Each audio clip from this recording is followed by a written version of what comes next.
పత్తి తేమ శాతం పెంచి కొనుగోలు చేయాలని కేంద్రాన్ని డిమాండ్ చేశారు తెలంగాణ జాగృతి అధ్యక్షురాలు కల్వకుంట్ల కవిత. ఆదిలాబాద్ మార్కెట్ యార్డ్లో పత్తి కొనుగోలును పరిశీలించారు కవిత.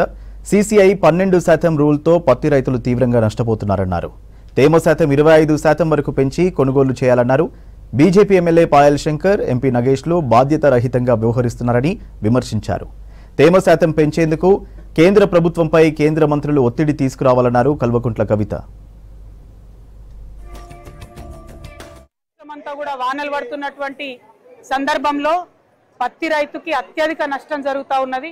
ఎందుకంటే పత్తి తొందరగా వాతావరణంలో ఉన్నటువంటి తేమను పీల్చుకుంటది కాబట్టి మరి వచ్చేటటువంటి మొంతా తుఫాన్ ఏదైతే ఉందో దానివల్ల పత్తి రైతులు చాలా ఇబ్బంది పడుతున్నారు.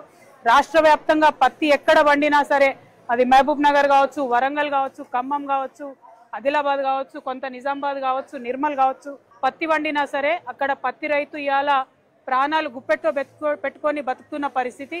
కష్టపడి వచ్చినటువంటి పత్తిని మార్కెట్కి తీసుకొని వస్తే ఇక్కడ మరి చాలా దారుణంగా 12% తేమ ఉంటే తప్ప తీసుకోమని అంటా ఉన్నారు కాటన్ కార్పొరేషన్ ఆఫ్ ఇండియా వాళ్ళు.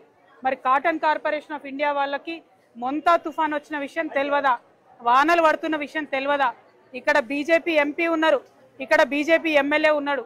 మరి కనీసం పత్తి మార్కెట్కు రాకముందు మరి మీ యొక్క కేంద్ర ప్రభుత్వంలో ఉన్న మంత్రులకు, కాటన్ కార్పొరేషన్ ఆఫ్ ఇండియాకు ఉత్తరాలు రాయాలన్నటువంటి కనీస జ్ఞానం ఇక్కడ ఉన్నటువంటి ఎమ్మెల్యేలకు, ఎంపీలకు లేకపోతే చాలా దారుణం. వాళ్ళు రాయకుండా తమాషా చూస్తురియాల.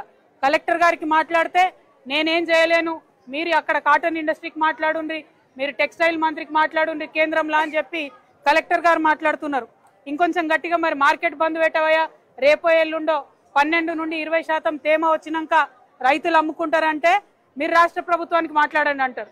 మరి కలెక్టర్ ఇట్లా మాట్లాడతారు, ఎంపీ మాట్లాడరు, బీజేపీ ఎమ్మెల్యే ఉన్నాడు ఆయన మాట్లాడాడు. నేను ఇవాళ డిమాండ్ చేస్తున్న కాంగ్రెస్ పార్టీని, డిమాండ్ చేస్తా ఉన్న బీజేపీ పార్టీని. ఇక్కడ పాయల్ శంకర్ అన్న గారు అసెంబ్లీలో వాళ్ళ పక్ష నేత కూడా ఉన్నారు బీజేపీ పార్టీకి. మీరు చెప్తే ఖచ్చితంగా మోడీ గారు వింటారు. మీరు ఇమీడియట్గా కేంద్ర ప్రభుత్వానికి మాట్లాడండి, మీరు ఇమీడియట్గా కేంద్ర మంత్రికి మాట్లాడండి.